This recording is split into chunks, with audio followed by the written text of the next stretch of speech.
વિદ્યાર્થી મિત્રો, અગાઉ આપણે તો કે CC2ની અંદર યુનિટ 1.2નો અભ્યાસ કરેલા. આજે આપણે યુનિટ તો કે 1.3નો અભ્યાસ કરીશું અને બહુ ઇમ્પોર્ટન્ટ યુનિટ, ડિફિકલ્ટ પણ ખરી. ધ્યાન આપજો વિદ્યાર્થી મિત્રો. કેળવણી અને તત્વજ્ઞાન વચ્ચેનો સંબંધ શું રહેલો તેના વિશેના આપણે સૌપ્રથમ ફર્સ્ટ પોઈન્ટનો અભ્યાસ કરીશું.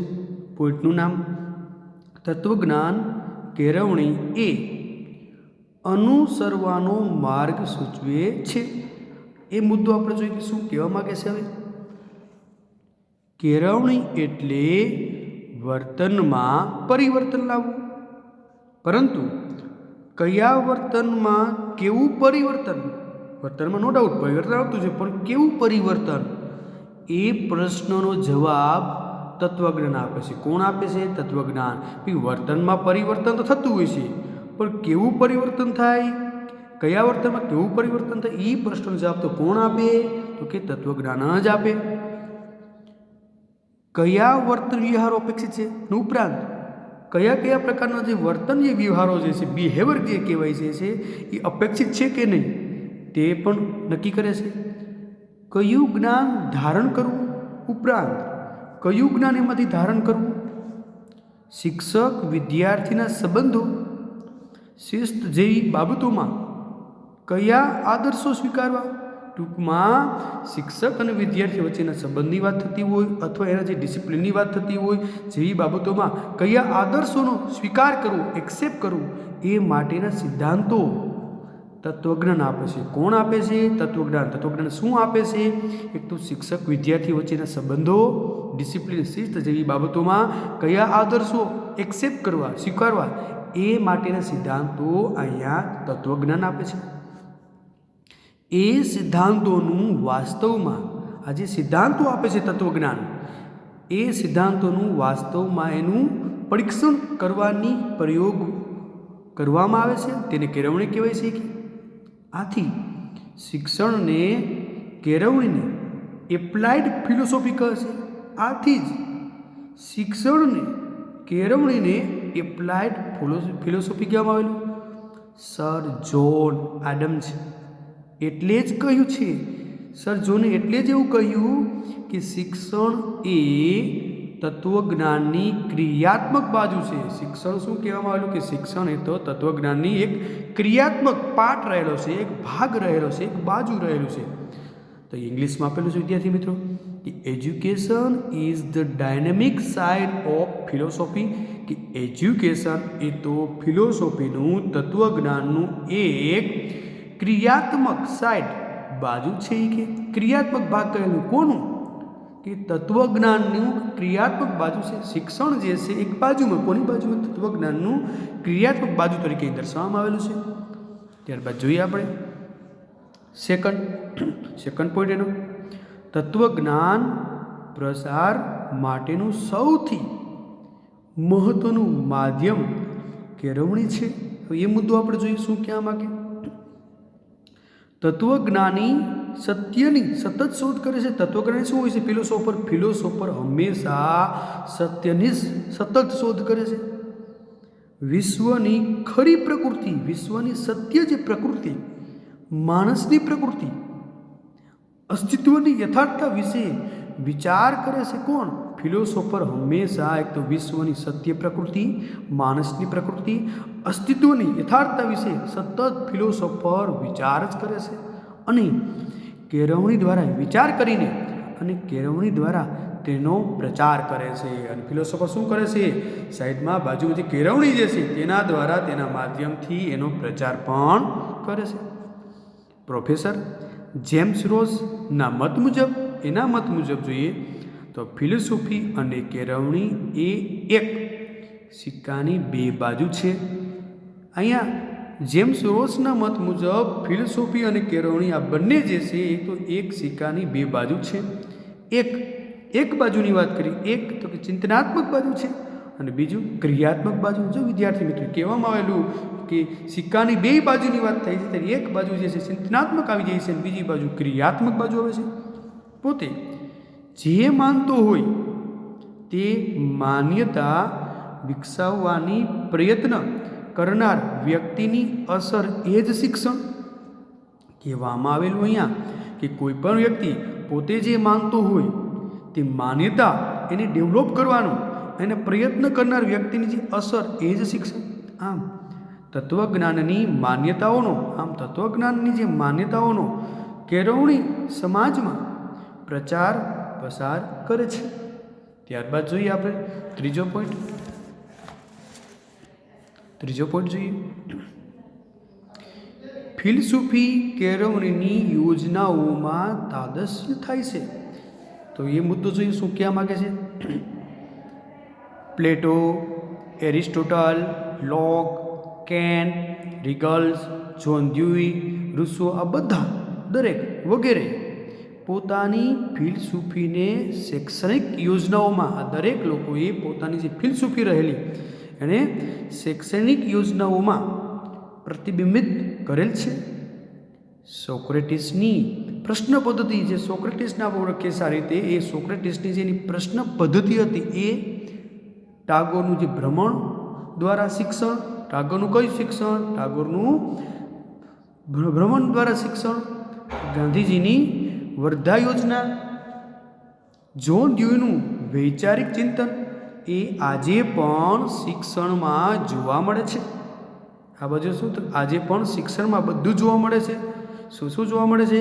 એક તો સોક્રેટિસની પ્રશ્ન પદ્ધતિ જોવા મળે છે, ટાગોરનું જે ભ્રમણ દ્વારા શિક્ષણ, ગાંધીજીની જે વર્ધા યોજના, જોન ડ્યુઈનું વૈચારિક ચિંતન એ આજે પણ શિક્ષણમાં જોવા મળે છે.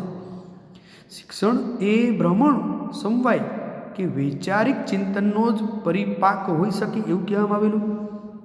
એ શિક્ષણ એ ભ્રમણ, સમવાય અને વૈચારિક ચિંતનનો જ પરિપાક હોઈ શકે.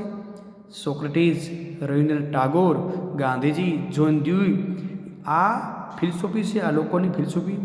એ દૃષ્ટિએ જો આપણે શું શીખવું, કેવી રીતે શીખવું અને શા માટે શીખવું તે જાણવા માગતા હોઈએ તો તત્વજ્ઞાન તે જણાવે છે. જો વિદ્યાર્થીઓને સરસ કહેવામાં આવેલું અહીંયા કે એ દૃષ્ટિએ જો આપણે શું શીખવું, કેવી રીતે શીખવવું, શા માટે શીખવવું તે જો આપણે જાણવા માગતા હોઈએ તો તત્વજ્ઞાન તે જણાવે છે. આ ત્રણેય પ્રશ્નોના જવાબ શિક્ષણ શાસ્ત્રીઓ શોધે છે અને તે તત્વજ્ઞાનીઓની યોજનાઓ દ્વારા ક્રિયાન્વિત કરાય છે. તો કહેવામાં આવેલું કે તત્વજ્ઞાનીઓ જે છે એ તત્વજ્ઞાનીઓની જે યોજનાઓ છે તેના માધ્યમથી જ અહીંયા ખરેખર ડાયનેમિક કરવામાં આવેલું છે. નેક્સ્ટ આપણે જોઈએ ફોર્થ, કેળવણીનો પ્રશ્નો તત્વજ્ઞાન ઉકેલે છે. કહેવામાં આવેલું મુદ્દાનું જ નામ એ છે કે જે શિક્ષણ રહેલું જે છે તેના પ્રશ્નો તો એક તત્વજ્ઞાન ઉકેલે છે. જોઈએ આપણે શું કહેવા માગે. કેળવણીની પ્રત્યેક સમસ્યા, જે પણ શિક્ષણ છે એ શિક્ષણની પ્રત્યેક સમસ્યા હકીકતમાં તત્વજ્ઞાનની જ સમસ્યા બની જાય છે. કહેવામાં આવેલું કે જે એજ્યુકેશનની અંદર જે કંઈ પણ સમસ્યાઓ આવે છે એ દરેક સમસ્યા હકીકતમાં તત્વજ્ઞાનની જ સમસ્યા બની જાય છે. શિક્ષણના હેતુઓ, અભ્યાસક્રમ, શૈક્ષણિક પદ્ધતિ, શાળા વ્યવસ્થા જેવા અનેક પાસાઓ અંગેના જે ડિસિઝન કહેવાય, જે નિર્ણયો ફિલસૂફીને આધારે જ થાય છે. જુઓ, આ જે કંઈ પણ નિર્ણય લેવાની વાત થાય છે, જેમ કે શિક્ષણના હેતુઓની વાત થતી હોય છે, કોઈ અભ્યાસક્રમની વાત થતી હોય છે, કોઈ શૈક્ષણિક પદ્ધતિની વાત થતી હોય છે, શાળા વ્યવસ્થા જેવા અનેક જે પાસાઓ જે છે એ પાસાઓ અંગેના જે કંઈ નિર્ણય લેવાની વાત આવે છે, જે ડિસિઝન લેવાની વાત આવે છે, એ બધું ફિલસૂફીને આધારે જ થાય છે. એટલે ફિલોસોફી એમાં કામ કરે છે. તો આ પાસાઓ અંગે ઊંડાણપૂર્વક વિચાર ન થાય તેથી જ વિવિધ સમસ્યાઓ જન્મે છે. જો ઊંડાણપૂર્વક વિચાર ન થાય શું થાય? તેથી જ વિવિધ સમસ્યાઓ જન્મે છે. શિક્ષણના પાસાઓ અંગેના પ્રશ્નોનો ઉકેલ, જે કંઈ પણ એજ્યુકેશનમાં જે પાસાઓ રહેલા એ અંગેના જે પ્રશ્નો રહેલા એ પ્રશ્નનો ઉકેલ તત્વજ્ઞાન આપે છે. કોણ આપે? તો કે તત્વજ્ઞાન. તત્વજ્ઞાન શું આપે? તો કે શિક્ષણના જે પાસાઓ અંગેના જે પ્રશ્નો રહેલા એ પ્રશ્નનો ઉકેલ તો તત્વજ્ઞાન જ આપે છે.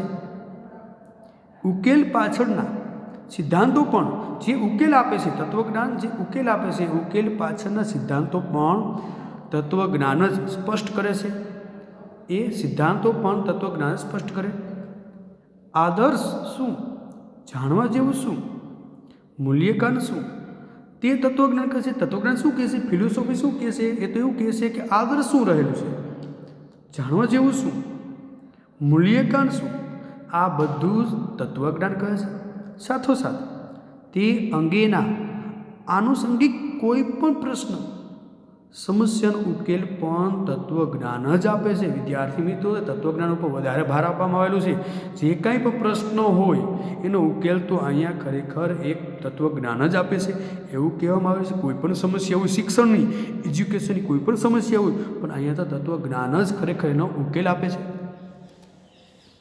નેક્સ્ટ જોઈએ આપણે, કેળવણી કે અન્ય કોઈ પણ વ્યવસ્થા તંત્ર, કહેવામાં આવેલું કોઈ શિક્ષણ કે અન્ય કોઈ પણ વ્યવસ્થા તંત્રના પાયામાં ફિલસૂફી તો હોય જ. કહેવામાં આવેલું કે શિક્ષણની વાત કરીએ અથવા અન્ય કોઈ પણ એની જેમ જ વ્યવસ્થા તંત્રની વાત કરીએ તેના પાયામાં પણ ફિલસૂફી રહેલી. એ મુદ્દો જોઈએ આપણે શું કહેવા માગે. રાષ્ટ્રીય રાજકારણ એ ખરા અર્થમાં રાષ્ટ્રીય ફિલસૂફી છે. રાષ્ટ્રીય વ્યવસ્થા તંત્ર ચોક્કસ ફિલસૂફીનો સ્વીકાર કરીને, કહેવામાં આવેલું કે રાષ્ટ્રીય જે વ્યવસ્થા તંત્ર ચોક્કસ ફિલસૂફીનો સ્વીકાર કરીને જ તેને પ્રક્રિયાભિમુખ કરે છે. કે સર પર્સીના મતે, હવે જે આ રાઇટર જે છે તેના મત મુજબ શું કહેવા માગે જોઈએ. નેક્સ્ટ આપણે,